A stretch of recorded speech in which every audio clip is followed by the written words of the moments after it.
வணக்கம். உங்கள் மாயன் செந்தில்குமார். இன்றைய பதிவு மிகவும் முக்கியமானது. மருத்துவ பகுதியும் கூட. இன்னைக்கு நம்ம பார்க்கக்கூடிய காய்கறிகள். நிறைய காய்கறிகள் பார்த்துட்ருக்கோம்.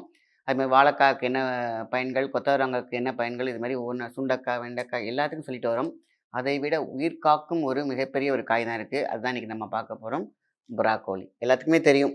எல்லாத்துக்குமே இது வந்து பார்த்திங்கன்னா, இது வந்து காலிஃப்ளவர் அப்படிங்கிற மாதிரி நினச்சிட்டு இருப்பாங்க. ஓ, இது க்ரீன். சில பேருக்கு வந்து பார்த்திங்கன்னா இது ப்ராக்கோலின்னு தெரியாது. ஏதோ காலிஃப்ளவர் வெரைட்டியில் இது வந்து இது ஒரு முக்கியமான வெரைட்டி போல் இருக்குது, இல்லைனா அது சின்னது போல் இருக்குது, இது வளர வளர தான் பெருசாக அது ஒயிட்டாக மாறும்னு நினச்சிட்டு இருக்காங்க. ஸோ இன்றைக்கி நிறைய பேர்ட்ட கேட்கும்போது இதுக்கு பேர் என்னன்னே தெரியல. ஆனால் தெரிஞ்சவங்க நிறைய பேர் இருக்காங்க. பார்த்திங்கன்னா இதுக்கு ப்ராக்கோலி.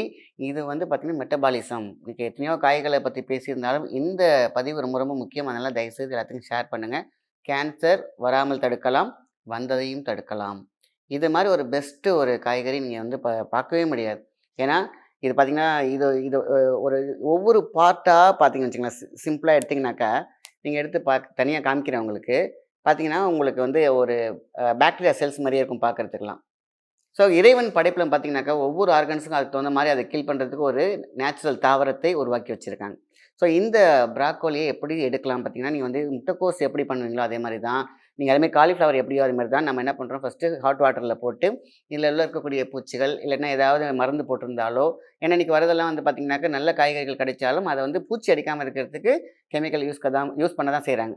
ஸோ நல்லா வாஷ் பண்ணிவிட்டு அதேமாரி இன்னும் நல்லா உங்களுக்கு வந்து அதோட மருந்து தன்மைலாம் போகணுன்னு கேட்டிங்கன்னா, மஞ்சள் வாட்டரில் ஒரு ஒரு 1/2 அன் ஹவர் ஊறினாலே போதுமான விஷயம். இல்லை நான் கொதிக்க வைக்க மாட்டேன், அதோட தன்மை போயிடும் அப்படின்னு நினச்சிங்கன்னா, மஞ்சள் வாட்டரில் வச்சிங்கனாலே போதும். எல்லா பாய்சன் கண்டென்ட் வெளில வந்துடும். அதுக்கப்புறம் தண்ணியில் அரைச்சிட்டு நீங்கள் அழகாக நீங்கள் வந்து இதை சமைச்சு சாப்பிடலாம். கூட்டு மாதிரி சாப்பிட்லாம்.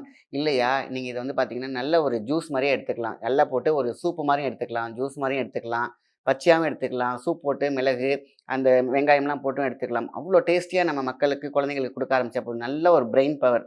ஒரு மனிதன் மெட்டபாலிசம் நல்லா இருந்துச்சுனாக்கா அவங்க எந்த விதமான டாக்டர்கிட்டையும் போக மாட்டாங்க. லைஃப் லாங் அவங்களுக்கு வியாதிங்கிறதே கிட்டக்கு நெருங்காது.